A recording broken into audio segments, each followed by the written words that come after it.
में आप सभी का स्वागत है। मैं हूं आपके साथ मधु। तो चलिए बढ़ते हैं खबरों की ओर। फैजाबाद लोकसभा सीट से भाजपा प्रत्याशी लल्लू सिंह का बयान सोशल मीडिया पर वायरल हो रहा है। लल्लू सिंह फैजाबाद के गांव में जनसभा को संबोधित कर रहे थे। इस दौरान उन्होंने कहा, सरकार बनाने के लिए 272 सांसद चाहिए, लेकिन संविधान संशोधन या संविधान बदलने के लिए 2/3 बहुमत चाहिए। नियम बदलना होगा और संविधान भी बदलना होगा।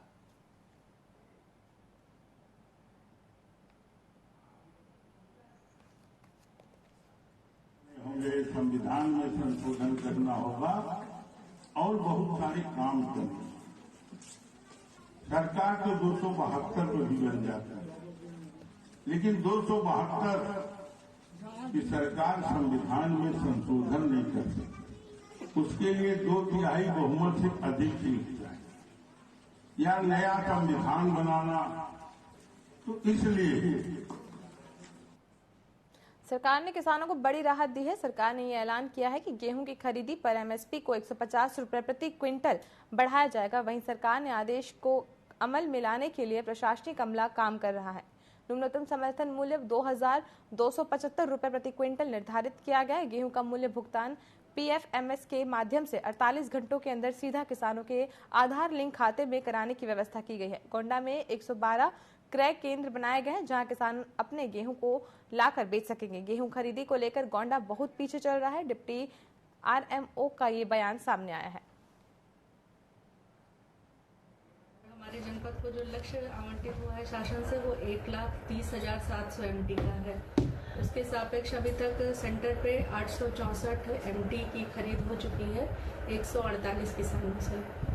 भुगतान के लिए व्यवस्था है कि 48 घंटे के अंदर उनके खाते में संपूर्ण भुगतान कर दिया जाएगा। 20 रुपए इस बार अतिरिक्त दिए जा रहे हैं, जो उनसे सुविधा शुल्क के रूप में या उतराई छनाई के बंद में इस केंद्र पर लिया जाता था।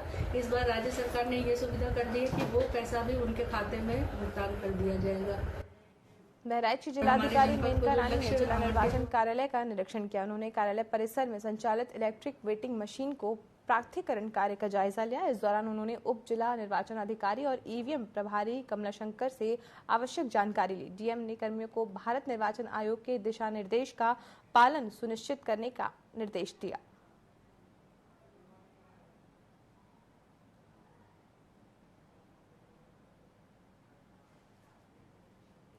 उन्नाव में स्कूल की दीवार बनाने को लेकर दबंग पड़ोसी ने स्कूल संचालक पर हमला कर दिया। दबंग युवक आधा दर्जन से अधिक गुर्गों को लेकर विद्यालय गया और स्कूल संचालक पर लाठी डंडों से जानलेवा हमला कर दिया। इस हमले में कई लोग घायल हो गए, जिन्हें इलाज के लिए जिला अस्पताल ले जाया गया।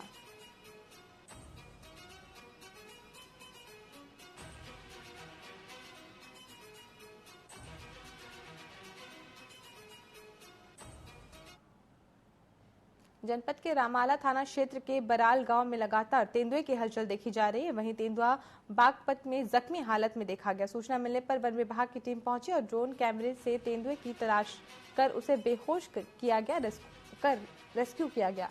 बताया जा रहा है कि तेंदुआ देर रात सड़क हादसे में जख्मी हो गया था।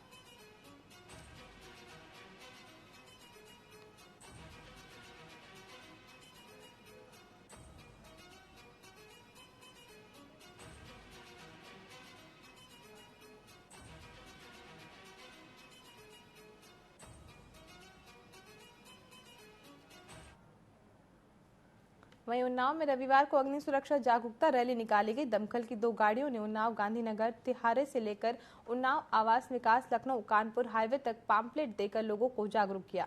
इस दौरान लोगों को गर्मी में आग लगने से अपने आसपास बचाव करने के बारे में भी जानकारी दी गई। यह अभियान 14 अप्रैल से 20 अप्रैल तक चलाया जाएगा, ताकि लोगों को जागरूक किया जा सके।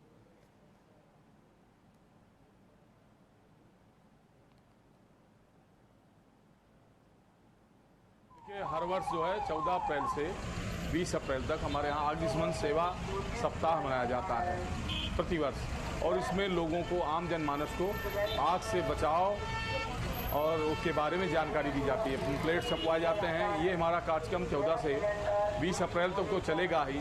साथ ही साथ पुलिस महानिदेशक उत्तर प्रदेश अग्निशमन सेवा तथा आपात सेवा लखनऊ महोदय के निर्देश में ये आगे बराबर चलता रहेगा।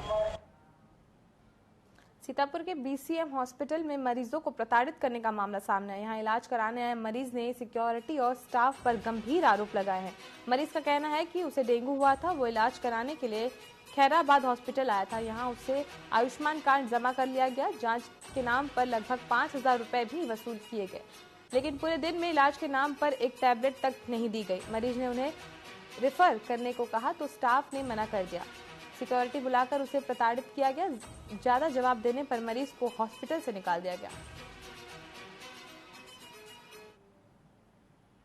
बता रहे थे जांच वाच करवाया है, 11 बजे से बैठाए रखे हैं। कौन से हॉस्पिटल में? BCM hospital. क्या हुआ? अरे सर बुखार आ रहा था पहले, इसके बाद यहाँ लाया, जब जांच वाच किया देखो 4-5 हजार रुपये लिया है। अब सुबह से बिठाए रहे हैं और जब हमने रेफर के लिए कहा तो उन्होंने कहा कि नहीं, हम नहीं जाने देंगे। कितने पैसे जमा करवाए? लगभग 5,000 रुपये के सब। इलाज किया? कुछ एक टेबलेट नहीं दिया गया, एक टेबलेट नहीं दिया उन्होंने। यहाँ रुकते एक छोटे से ब्रेक के लिए, जल्द हाजिर होंगे।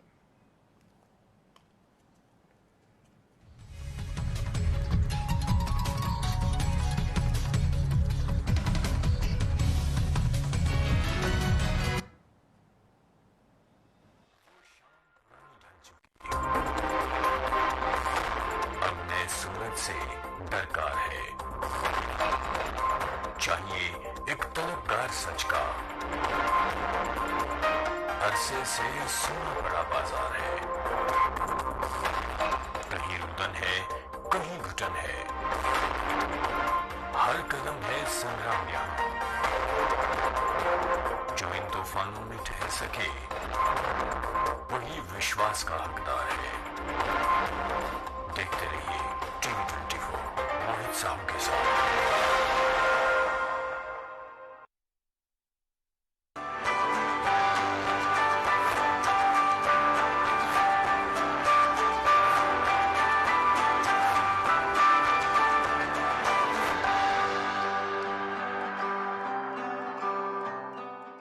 राजनीति खेल है शह और मात का, घात और प्रतिघात का। राजनीति के खेल में कौन है राजा कौन है प्यादा, कहां टूटी है संयम की मर्यादा, जनता में कौन लोकप्रिय है ज्यादा। बताएंगे सच पूरा कभी नहीं आधा, अपने दर्शकों से हमारा है ये वादा। टीवी 24।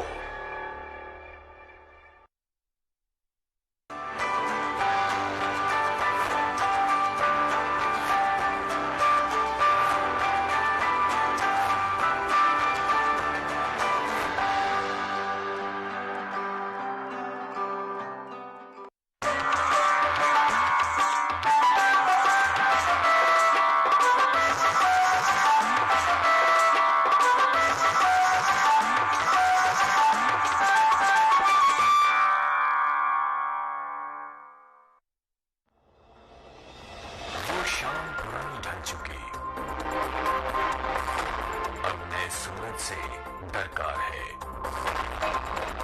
चाहिए एक तलबगार सच का। अरसे से सुना बड़ा बाजार है, कहीं रुदन है कहीं घुटन है, हर कदम है संग्राम यहाँ। जो इन तूफानों में ठहर सके वही विश्वास का हकदार है। देखते रहिए टीवी 24 मोहित साहब के साथ।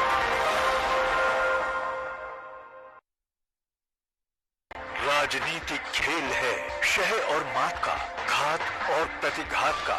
राजनीति के खेल में कौन है राजा कौन है प्यादा, कहां टूटी है संयम की मर्यादा, जनता में कौन लोकप्रिय है ज्यादा। बताएंगे सच पूरा कभी नहीं आधा, अपने दर्शकों से हमारा है ये वादा। टीवी 24।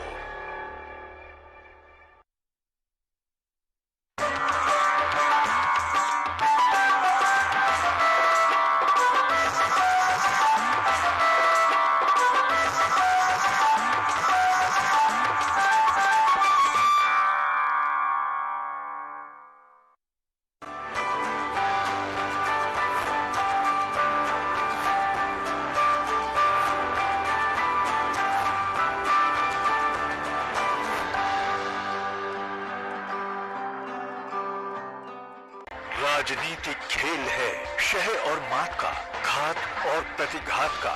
राजनीति के खेल में कौन है राजा, कौन है प्यादा, कहाँ टूटी है संयम की मर्यादा। जनता में कौन लोकप्रिय है ज्यादा, बताएंगे सच पूरा कभी नहीं आधा। अपने दर्शकों से हमारा है ये वादा। टीवी 24।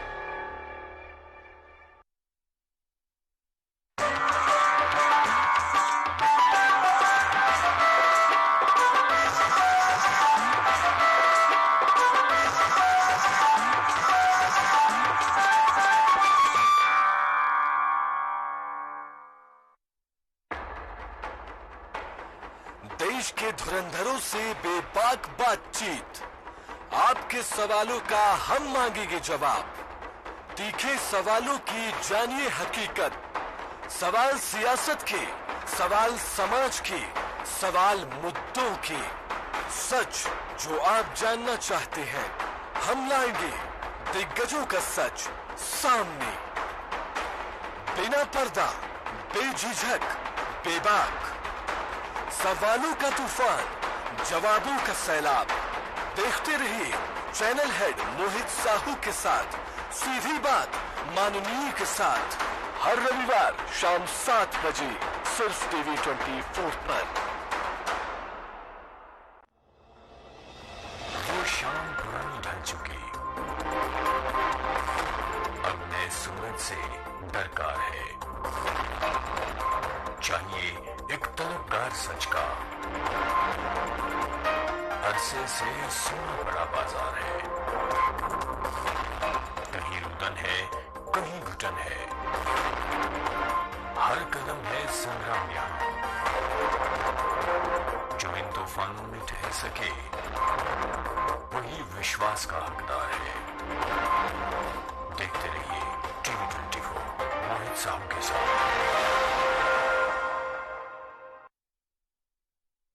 राजनीतिक खेल है शह और मात का, घात और प्रतिघात का।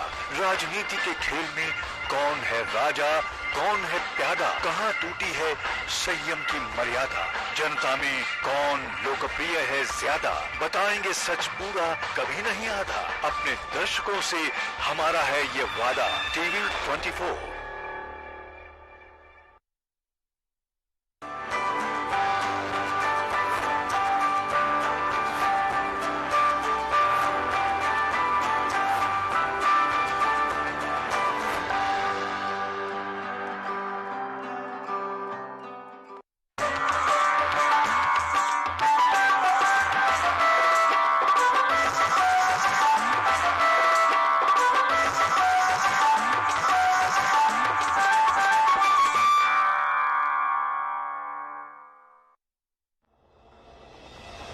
शाम पुरानी ढल चुकी,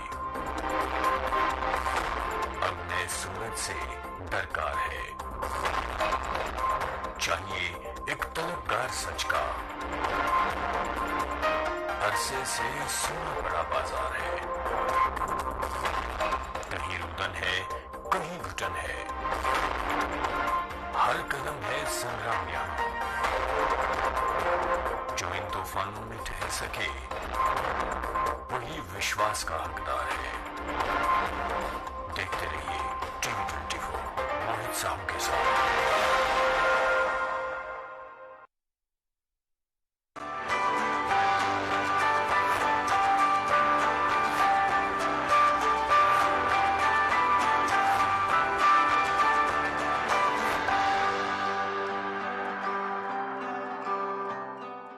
राजनीतिक खेल है शह और मात का, घात और प्रतिघात का।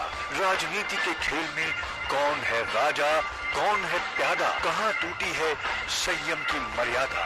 जनता में कौन लोकप्रिय है ज्यादा, बताएंगे सच पूरा कभी नहीं आधा। अपने दर्शकों से हमारा है ये वादा। टीवी 24।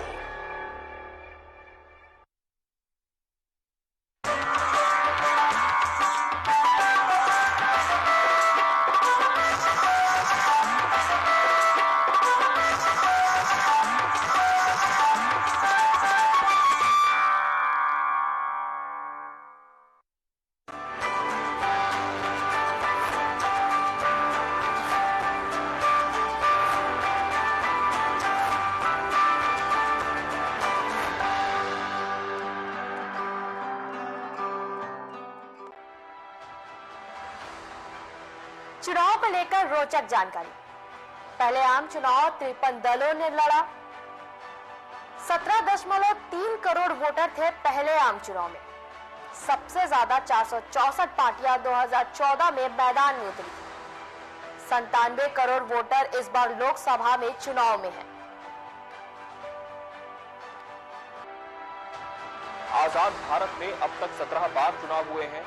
चुनावों की कुछ रोचक तथ्य में से बात करें तो 1988 में मेघालय विधानसभा में 2 उम्मीदवार रोस्टर संगमा और चैम्बर लाइन मार्ग को बराबर वोट मिले थे, लेकिन चुनाव अधिकारी संगमा को विजय घोषित कर चुके थे, क्योंकि चुनाव अधिकारी ने फैसला करने के लिए टॉस किया, जो संगमा के हक में निकला। चुनाव को लेकर रोचक जानकारी। देश के पहले चुनावों के लिए गोदरेज कंपनी ने 17 लाख बैलेट बॉक्स बनाए थे। 2014 में सबसे ज्यादा 9 चरणों में लोकसभा चुनाव हुए। अटल बिहारी वाजपेयी 4 अलग अलग राज्यों से चुनाव जीत चुके हैं। क्या आप जानते हैं चुनाव में फिल्म का इस्तेमाल कब हुआ? चुनावी प्रचार के लिए पहली बार फिल्म बनाई गई। फिल्म का नाम था पंडित नेहरूज मैसेज, यानी पंडित जवाहरलाल नेहरू का पैगाम। उस फिल्म के निर्देशक मीनू मसानी थे। आज के दौर में इंदिरा गांधी और मोदी पर भी फिल्म बन चुकी है।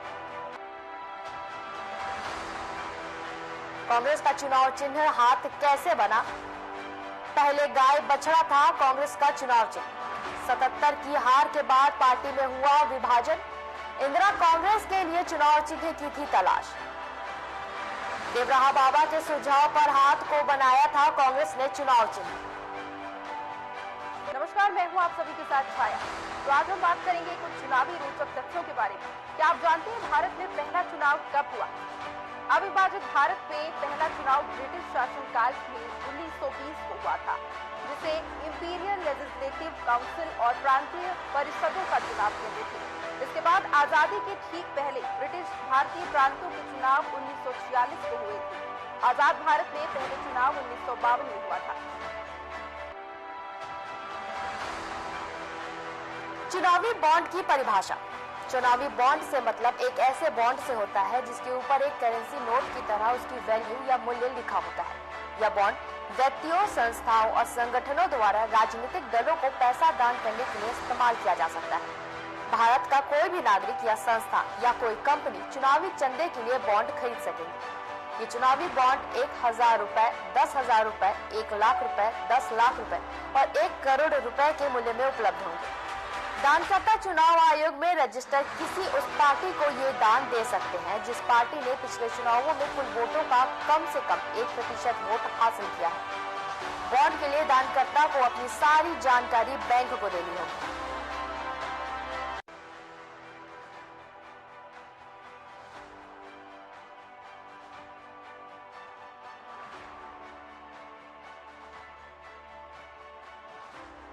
राजनीतिक खेल है शह और मात का, घात और प्रतिघात का। राजनीति के खेल में कौन है राजा, कौन है प्यादा, कहां टूटी है संयम की मर्यादा, जनता में कौन लोकप्रिय है ज्यादा। बताएंगे सच पूरा, कभी नहीं आधा। अपने दर्शकों से हमारा है ये वादा। टीवी 24।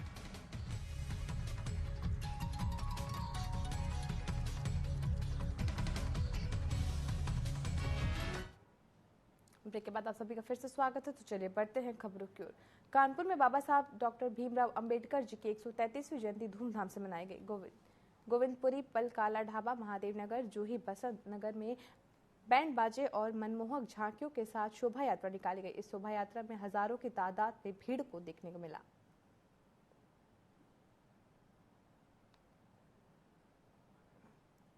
आज हम लोग सब यहाँ पे बाबा साहब की जयंती के उपलक्ष्य में इकट्ठे हुए हैं और यहाँ से हमारी जयंती काला बाबा होते हुए और हम लोग यहाँ पे फूलबाग पहुँचेंगे। आज डॉक्टर बाबा साहब भीमराव अम्बेडकर जयंती है, 133वीं अम्बेडकर जयंती है। ये गोविंदपुरी नए पुल के नीचे से अम्बेडकर शोभा यात्रा बहुजन एकता मिशन के तत्वाधान में प्रत्येक वर्ष की भांति इस वर्ष भी निकाली जा रही है।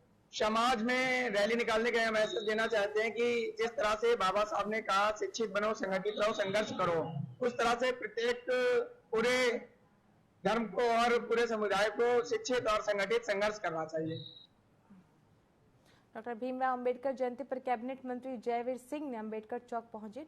डॉक्टर भीमराव अंबेडकर जी की प्रतिमा पर माल्यार्पण किया और उनके जन्म दिवस की बधाई दी। मीडिया से बातचीत करते हुए उन्होंने कहा कि संविधान के निर्माता रचयिता बाबा साहब अंबेडकर को जन्मदिन पर उनके सभी मानने वालों को बहुत बहुत बधाई देता हूं। जयवीर सिंह ने कहा कि भाजपा के समय में संविधान के साथ कोई भी छेड़छाड़ नहीं की गई, संविधान में कोई भी फेरबदल नहीं किया गया, लेकिन कांग्रेस की सरकार में संविधान में सैकड़ों बार परिवर्तन किया गया है।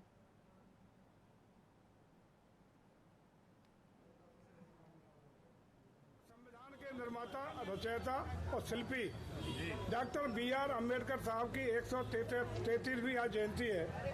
पूरे देश के लोग और खासकर भारत के हर राज्य के लोग, हर वर्ग धर्म के लोग बाबा साहब अम्बेडकर जी की जयंती के अवसर पर सबको बधाई दे रहे हैं। मुजफ्फरनगर के तालडा गांव में निर्माणाधीन मकान का लेंटर अचानक गिर गया। रविवार को मजदूर लेंटर उठाने का काम कर रहे थे। लेंटर उठाते समय अचानक पूरा मकान भरभरा कर गिर गया।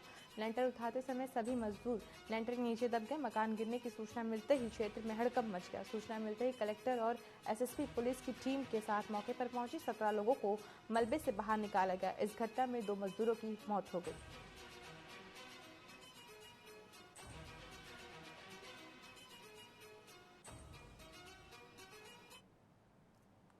दुर्घटना हुई है, जो मजदूर दबे हैं, बड़ा दुख का विषय है। पूरा समाज दुखी है और मैं चाहता हूं सरकार से इसकी जांच और इन लोगों को उचित मुआवजा, इनकी मदद हो भारी सके, क्योंकि गरीब लोग हैं, गरीबों की मदद सरकार को करनी चाहिए। आज बड़ा हादसा है, कितने लोग 20-22 लोग यहाँ दबे हैं, बड़ी हालत खराब है। मेरी तरफ से मैं पूरा दुखी है, मेरी पार्टी में सब, तो मैं चाहता हूँ उनकी जाँच हो, इनकी उचित इलाज और हो। बहुत बड़ी घटना हुई है, इसमें लगभग 20-25 लोगों की दबने की सूचना है। सभी लेबर हैं। अब तक 12 लोगों को निकाल दी गई है और 12 लोग में से एक डिसीज हो गए हैं। बाकी सब इंजरीज है, इंजरीज को रेफर किया गया है। एंड टोटल अनुमानित है कि अभी तक, क्योंकि सारे लोग ट्रॉमा में हैं, तो इसलिए जिनसे एक व्यक्ति से बात की तो उन्होंने 20-25 लोगों का अनुमान लगाया है। इसके अतिरिक्त सारी पूरी प्रशासनिक व्यवस्था इधर मौजूद है। झांसी में एक युवक ने अपने सगे भाई की पत्थर से कुचलकर हत्या कर दी। निगोरा खेरा निवास में मनु कुशवाहा ने मामूली विवाद में शराब के नशे में अपने ही बड़े भाई की जान ले ली। मनु ने पत्थर से कुचलकर अपने बड़े भाई की हत्या कर दी। आसपास के लोगों ने पुलिस को सूचना दी। मौके पर पहुंची पुलिस मामले की जाँच कर रही है।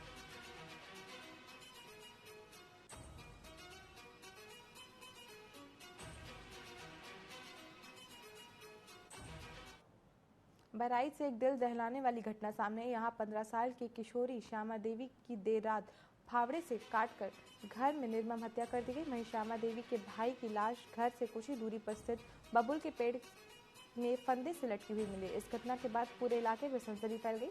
सूचना मिलते ही पुलिस मौके पर पहुंची। वहीं मां और भाई घर से फरार है। पुलिस उनकी तलाश कर रही है।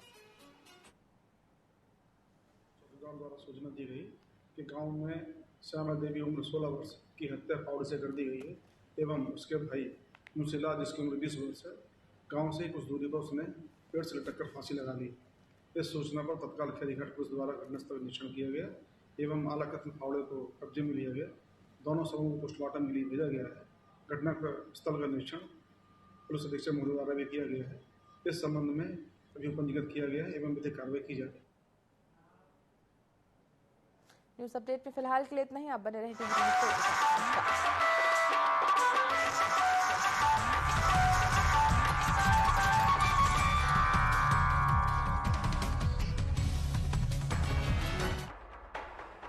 देश के धुरंधरों से बेबाक बातचीत, आपके सवालों का हम मांगेंगे जवाब।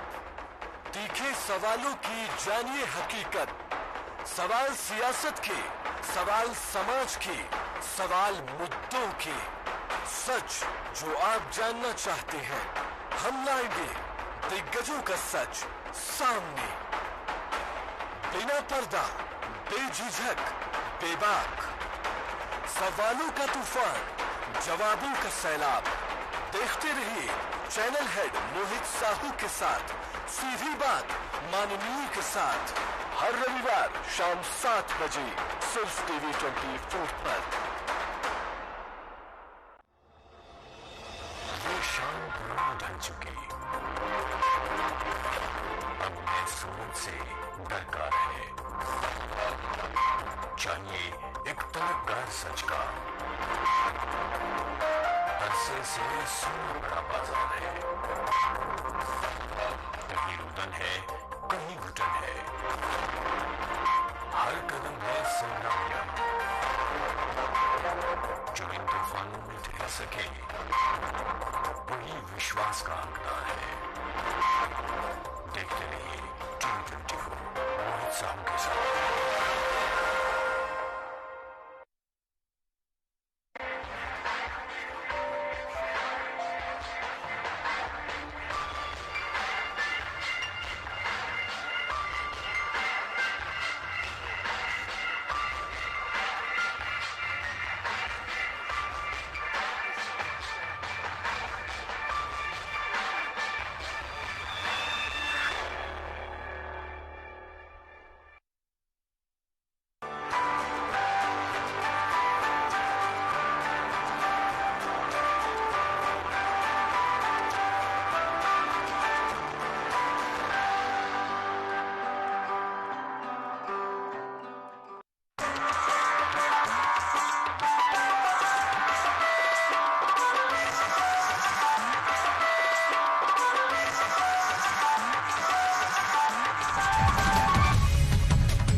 न्यूज अपडेट में आप सभी का स्वागत है। तो चलिए रुक करते इस वक्त की बड़ी खबर का, जो कि छिंदवाड़ा से मिल रही है। छिंदवाड़ा से इस वक्त की बड़ी खबर आपको बता दें, जहां कमलनाथ के घर पहुंची 3 थाने की संयुक्त पुलिस की टीम। बड़ी खबर आपको छिंदवाड़ा से बता रहे, जहां कमलनाथ के घर 3 थानों की संयुक्त पुलिस टीम पहुंची हुई है। कमलनाथ के शिकारपुर कमल कुंज आवास पर पुलिस पहुंची हुई है। बड़ी खबर आपको छिंदवाड़ा से बता रहे, जहां कमलनाथ के घर पर पुलिस पहुंची हुई है। कुंडीपुरा, कोतवाली और देहात की संयुक्त टीम बंगले पर पहुंची हुई है। तो बड़ी खबर आपको छिंदवाड़ा से बता रहे, जहां कमलनाथ के बंगले पर पुलिस पहुंची हुई है। पुलिस ने बयान देने से भी इनकार कर दिया है। तो बड़ी खबर आपको छिंदवाड़ा से बता रहे हैं, जहां कमलनाथ के बंगले पर 3 थानों की संयुक्त पुलिस की टीम पहुंची हुई है।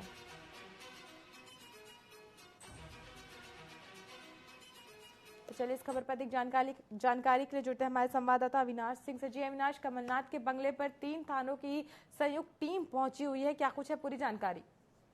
दरअसल आज कमलनाथ के निवास पर लगभग 1 घंटे पहले सीएसपी छिंदवाड़ा के नेतृत्व में 3 थानों की टीम, कोतवाली, कुंडीपुरा और देहात थाने की टीम यहां पर आई हुई थी और पूरी 6, 7, 8 गाड़ियों में पुलिस बल यहां पे आया हुआ था और अभी लगभग 15 मिनट पहले पुलिस दल यहाँ से निकल गया है।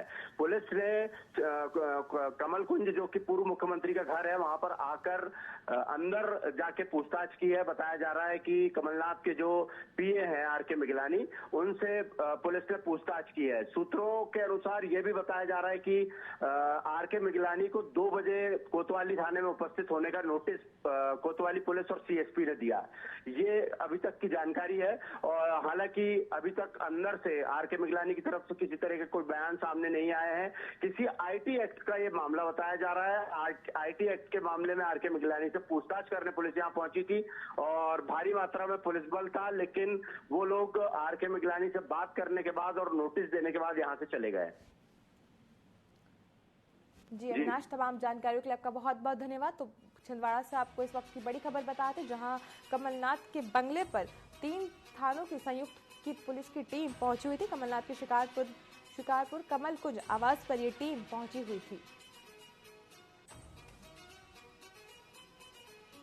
बता दें, कुंडीपुरा, कोतवाली और देहात की संयुक्त टीम कमलनाथ के बंगले पहुंची थी। तो पुलिस ने बयान देने से भी इनकार कर दिया है। तो बड़ी खबर आपको छिंदवाड़ा